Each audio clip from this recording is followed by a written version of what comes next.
Dans cette édition du soir, nous parlerons des difficultés de transport de plus en plus décriées dans la commune de Kango.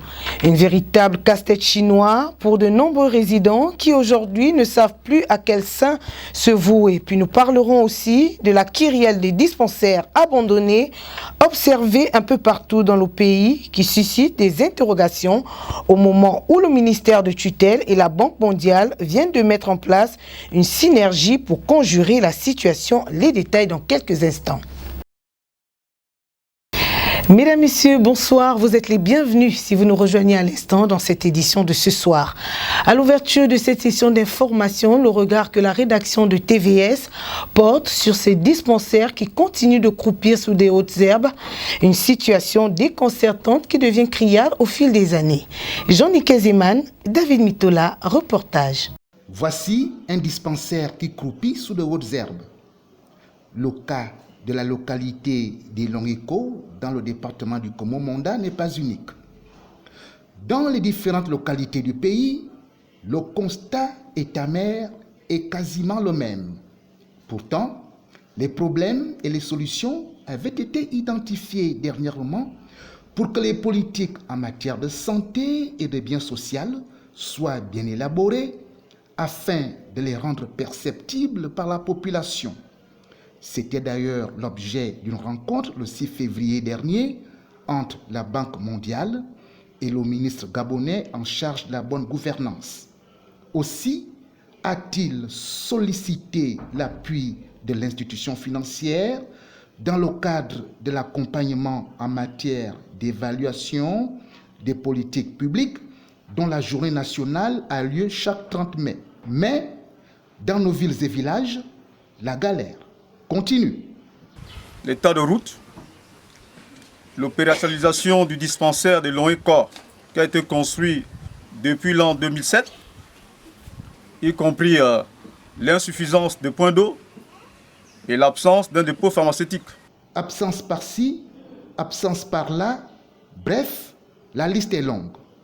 Récemment encore, le représentant résident de la Banque mondiale avait estimé que les ressources de l'État doivent être bien utilisées pour avoir un véritable impact sur les populations dont la majorité crie, se plaint, meurt de faim et pleure tous les jours. À Kango, l'insuffisance des clans d'eau soumet les élèves et travailleurs à la marche quotidienne, un exercice vécu difficilement par les riverains. Parmi les marcheurs, nos reporters Mouskouni Ngonba et Patrick Ziusima nous font le point. À Kango, la marche est devenue obligatoire aussi bien pour les élèves que les travailleurs de la localité. Une situation imputable à l'insuffisance des clans d'eau dans la contrée. Pour rallier un quartier en cas d'urgence, même son de cloche. Non, je ne suis pas contente, je ne peux pas être contente de marcher comme je fais là. Il nous faut des clans d'eau, les moyens de transport sont difficiles à Kango. Il y a quelques clandomanes, mais on m'a expliqué que ce n'est pas tout le temps qu'ils font leur transport. Venons ici en retard, on prend le taxi, lorsqu'on arrive au lycée, on est retard. La situation décriée à Kango perdure à telle enseigne que les riverains s'en sont accommodés. Aucun écho favorable pour l'instant de la part des pouvoirs publics. Il n'en demeure pas moins qu'en dépit de cette marche quotidienne, l'avenir est envisagé ici avec sérénité en espérant que demain sera meilleur qu'aujourd'hui. Le volet éducation dans cette édition d'information avec le lycée Marcelin Dombillet de Kango, un établissement qui s'érige désormais en lieu où se cultive l'excellence. Inès Ngungamombo, Jocelyne Martial, Kogo Isono. Ici au lycée Marcelin Dombillet, situé dans le département du Komo-Kango, les cours vont bon train, ce malgré les difficultés rencontrées par l'équipe dirigeante du dit établissement. Cet édifice d'enseignement secondaire public est le seul de la contrée et renferme tous les niveaux comme en témoigne le censeur pédagogique 1. Nous avons 5 6e, 3 5e, 4 3e et 3 4e. Et en seconde, nous avons la seconde, 2 secondes LE et une seconde S. En première, nous avons les 3 premières, une première S, première B et une première A. En terminale, nous avons les 3 niveaux, donc terminale A1, terminale B et la terminale D. Concernant les cours, je vous dirais que nous avons les proclamations officielles que nous suivons et de manière pratique et pragmatique, les enseignants s'attellent à ce que tout se passe vraiment dans de très bonnes conditions. 1159 élèves, c'est l'effectif que compte le lycée Marcellin Ndombié, et pour pallier à cette pléthore d'apprenants, des stratégies ont été mises en place pour pallier à l'insuffisance des structures d'accueil. Donc nous sommes obligés d'évoluer en double flux. Donc nous avons une équipe, pour ne pas dire des classes, des niveaux qui arrivent en matinée. Donc nous avons le niveau de 6e, de 3e, de seconde et terminale qui arrivent en matinée.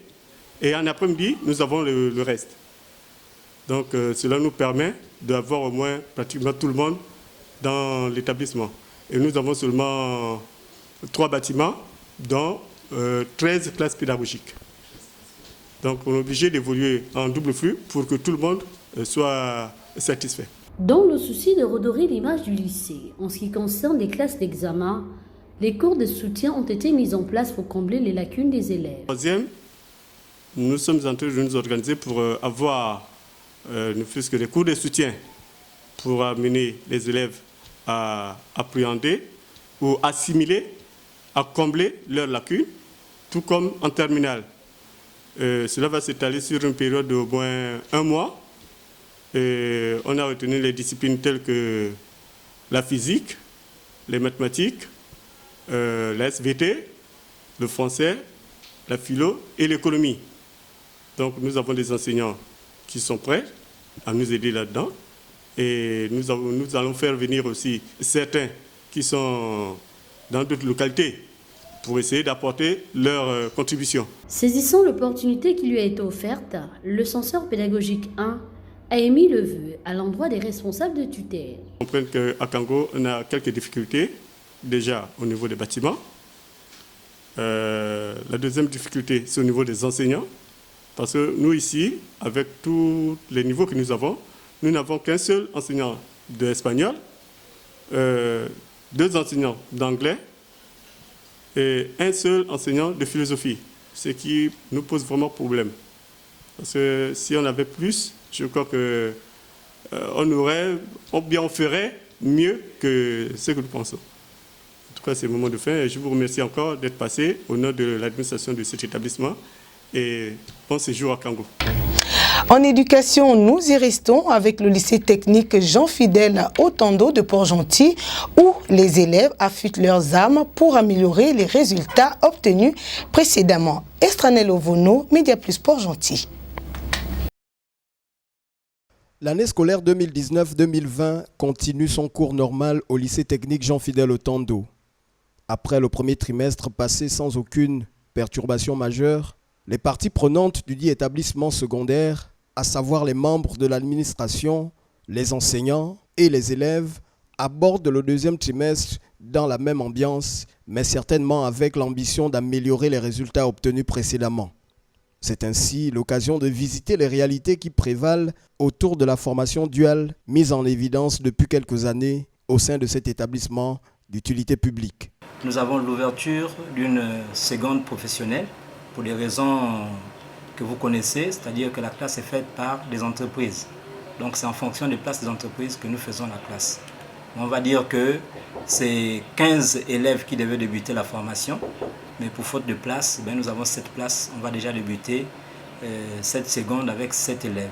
Pour ce qui est de la suite de cette formation depuis 2 ans, cette année, nous aurons le baccalauréat professionnel dual, la deuxième promotion, et nous avons 6 élèves, 6 apprentis, disons, qui vont participer à ce bac. Le premier trimestre de cette session 2019-2020 présente ainsi un bilan plus satisfaisant que celui enregistré l'an dernier en cette même période. Sur les 6, les 6 ont obtenu une moyenne comprise entre 11 et 12. Donc on peut dire que pour ce premier trimestre, le bilan est assez satisfaisant. Comparativement à l'année dernière, on peut dire que les résultats sont légèrement en hausse. Bien que on va dire que cette année, ils devront redoubler d'efforts puisqu'il y a l'examen à passer. Les stratégies devant permettre d'améliorer ces résultats ont déjà été instruites par le proviseur du dit lycée, à savoir multiplier les visites au sein des entreprises en vue de permettre aux enseignants de discuter avec les formateurs en entreprise. L'actualité hors de nos frontières nous amène d'abord en Tunisie. Le parti islamiste modéré Ennahda accorde sa confiance au gouvernement d'Eliès Fakhfakh, marquant ainsi la fin d'un bras de fer de 4 mois. Presse internationale. Les tractations ont tellement duré et après l'intervention de l'UJTT, le syndicat, l'UJTT et le patronat représenté par son chef Lutika, et surtout l'imploration du président de la République en rencontrant le chef du mouvement Ennahda pour trouver une issue en fait à l'impasse qui a duré longtemps, enfin jusqu'à maintenant, et les tractations qui, comme vous venez de l'indiquer, qui ont duré à peu près plus de 4 mois. Donc, vu l'urgence de la situation économique et sociale, enfin, le Conseil national, c'est-à-dire le Conseil du Choura, a enfin décidé de proposer enfin certaines rectifications au président du gouvernement nommé, ce qui a accepté en partie. Donc, nous avons sur ce point-là accordé, ou nous allons accorder en fait nos voix de confiance au gouvernement. Au début, nous avons émis certaines réserves pour, premièrement, élargir la coalition parlementaire ou la coalition politique soutenant le gouvernement, et en introduisant, enfin, en incluant certains partis et d'autres coalitions parlementaires.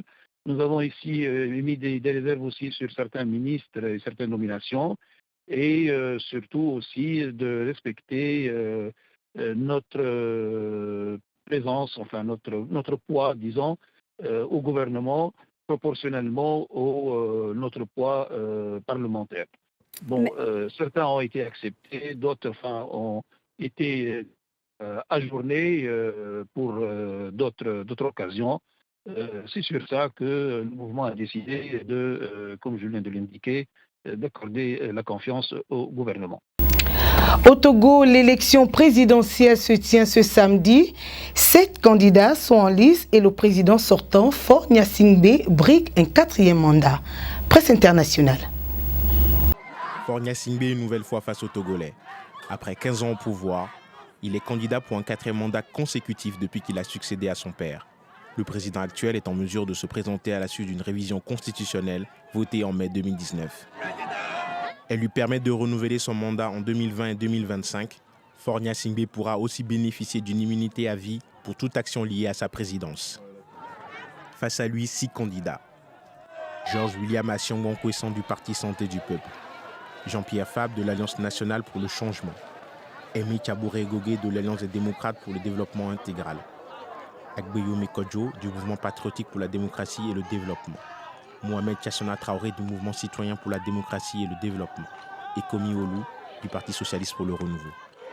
2 candidats se détachent, Agbeyome Kodjo et Jean-Pierre Fabre.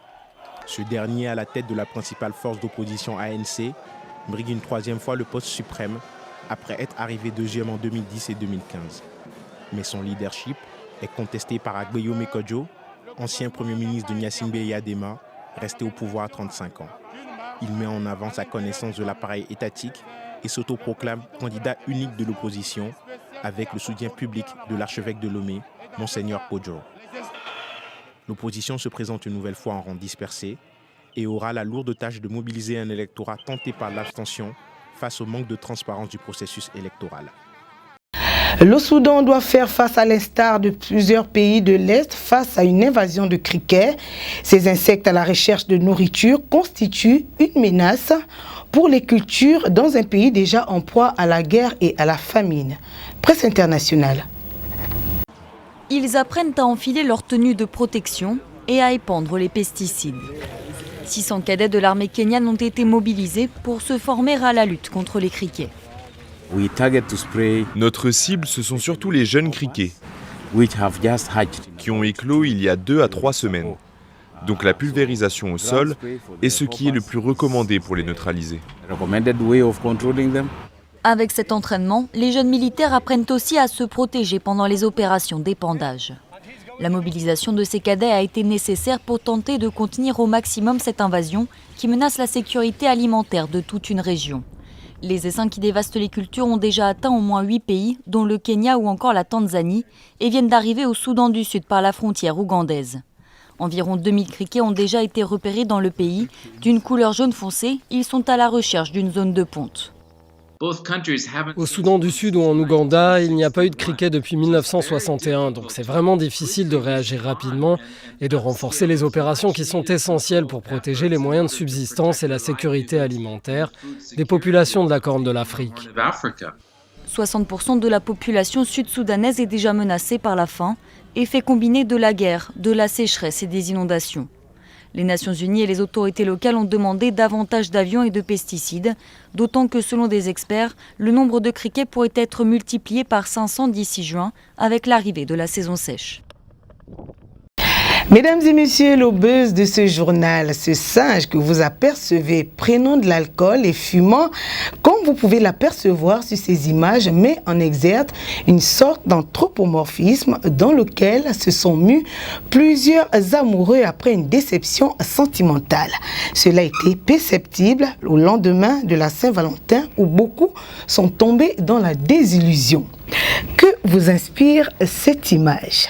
Voilà, et c'est tout pour cette édition d'information. Merci de nous avoir suivis. Bonne suite des programmes.